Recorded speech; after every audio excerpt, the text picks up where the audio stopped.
Okay. Um, can you guys see that? Actually, probably don't want to do it in Word, so let me open up Note.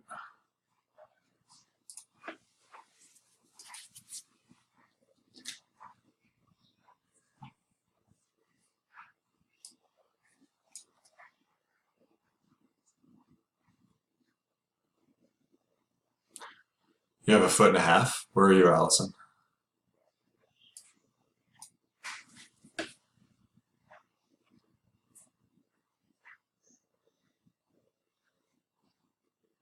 Ah, that makes sense.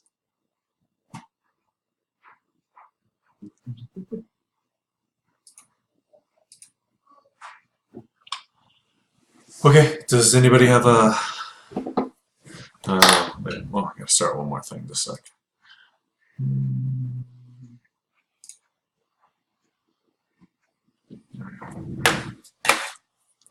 Does anybody have a answer for me for this first one?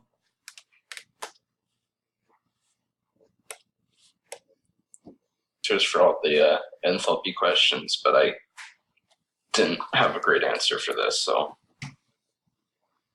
Okay.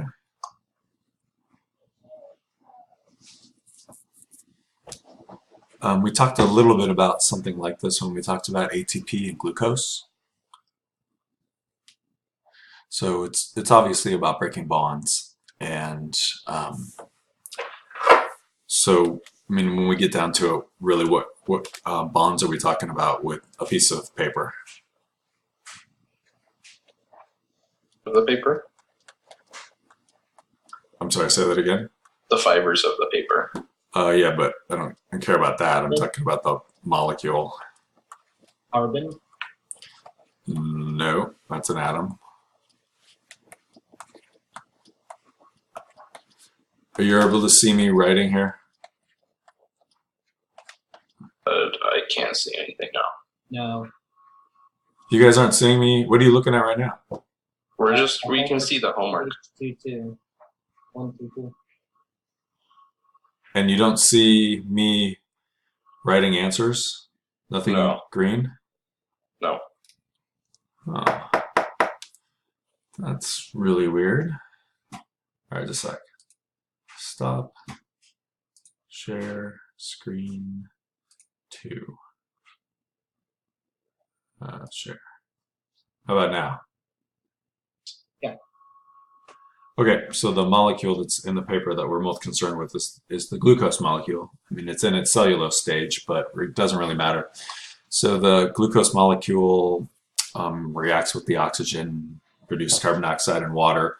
So when we're getting this, I mean, obviously the paper isn't going to start on fire itself. So we have to put a little bit of energy in, right? Little enthalpy in. Maybe I'll just write in. So what happens on the other side over here? I mean, you're burning a piece of paper. What do we get? Coming off in heat and light. Heat, light, ash. Lots Well, ash is just... of enthalpy out. All right, so now tell me why the paper keeps burning.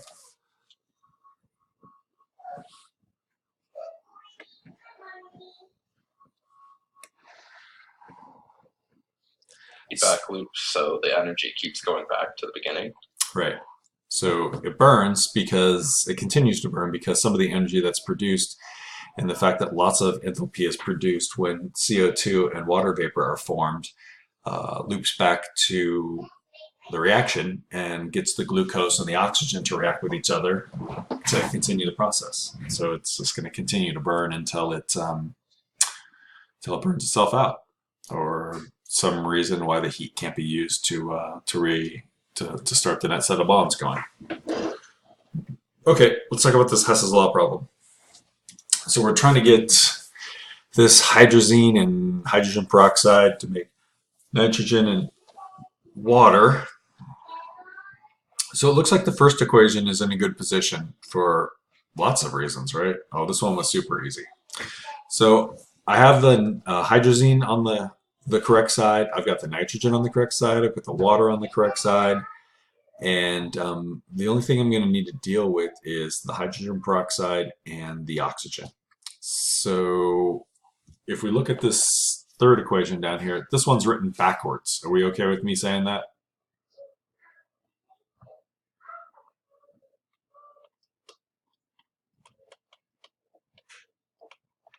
Is that a yes? Yes. All right, so I'm gonna flip this around. I'm gonna put my hydrogen gas and my oxygen gas, so that I can get rid of all that stuff. And I'm gonna make this positive because I just flipped the equation. All right, so I've got my hydrogen where I want it. So my hydrogen, sorry, that's not what I want. The hydrogen is where I want it. The nitrogen is where I want it, and the water is where I want it, and the hydrogen peroxide is where I want it. I don't have enough of the water, but everything else looks pretty good. So what do I need to get rid of? Jen. I think the way Zoom is working with your mic is it doesn't start picking up that understanding that you're talking until after you've completed your first syllable. Okay, so I'll just start talking and then I'll go into it. Yeah, just say okay or something like that. Or, Okay, yeah. Okay, so what did you say? So I said we should get rid of the oxygen. Okay, so I've got an oxygen here, and I've got this oxygen down here. Looks like we have a little problem though, right? Oxygen there. You could multiply that out. No. So I'm gonna need to put a 2 here. This becomes a 1, and this turns into a 2. We okay with that? So then I have to come over here and I have to double this. All right. So I had to do that for a couple of reasons, and so I need to do the same thing with this one down here. So I'll pick another color. So I'm going to double this, this, and this. That way I've got my 2 hydrazines, or my 2 hydrogen peroxides on the left. All right, so then doing that, then I'm going to need to double this guy. All right, so now I have my other 2 waters that I need. And what I have over here is this is 2 oxygens, and I have 2 oxygens here, so I can cancel those all out. And I've got 2 hydrogen gases here, and I've got 2 hydrogen gases here, so I can cancel those out. So the only things I have left are the things that I want in my chemical equation. So I've got that hydrazine, I've got that nitrogen, I've got these 2 waters, and I've got these 2 waters, and I've got these 2 hydrogen peroxides, and everything else has been canceled out. So I just have to do a little math over here. So let's see.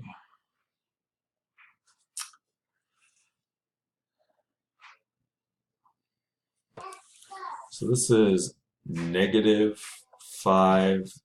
It's just a terrible pen.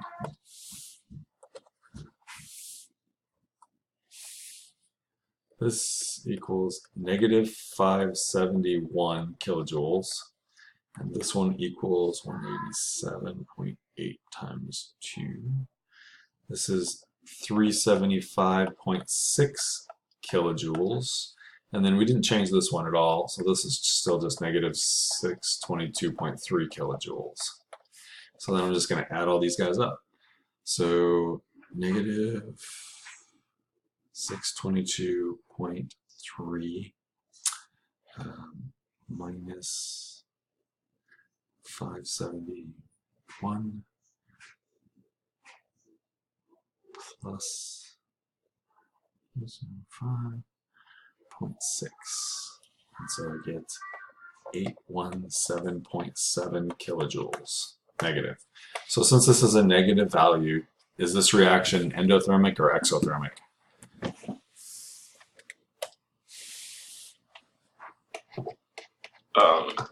It's exothermic. Yeah, it gives Because off it's heat. negative. Because it's negative. Alrighty, so we're going to do another one of these. It's like some methane and some ammonia, some hydrocyanic acid, and some. Okay. So what's wrong with the first one? It's to be reversed. Gotta reverse this. Looks like I'm gonna have to do a reversal and maybe Divide it by 2. divide it by 2. Yeah. So I'll do this. I'll go 2 NH3 N2 plus 3H2. And so this becomes 91.8 kilojoules. And then I'm also going to want to divide this whole thing by 2. And so in doing that, I'm going to end up with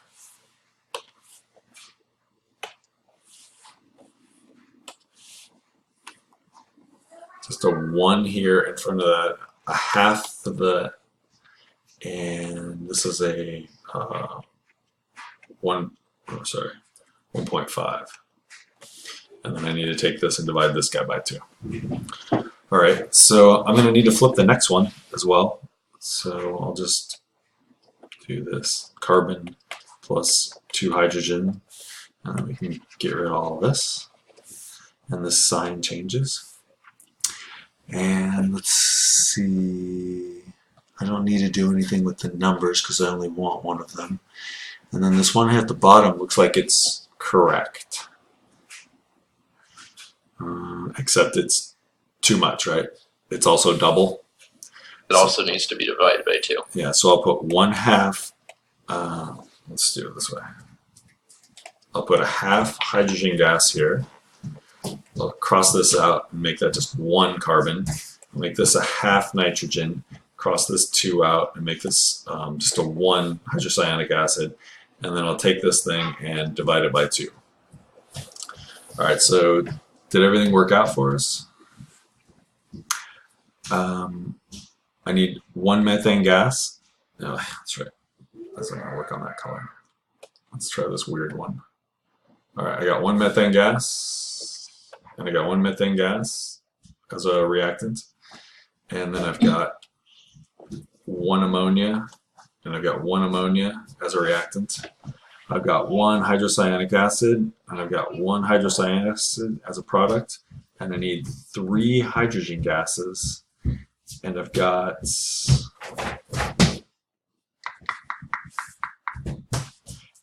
this half right here cancels out with this half over here, and then that leaves us with 1 hydrogen gas and 2 more hydrogen gas, which gets us to our 3 hydrogen gases. And then I've got a carbon here to cancel with a carbon here, and I have a half a nitrogen product and half a nitrogen reactant. And everything got canceled out that I didn't want.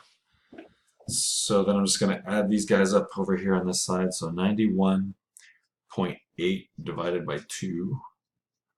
And then I'm going to add 74.9 to that. And then I'm going to add 273.3 divided by 2 to that. And so all of this ends up equaling a positive 256 kilojoules. So then this one, since it's positive, this is endothermic. It takes energy to make that reaction occur. Okay.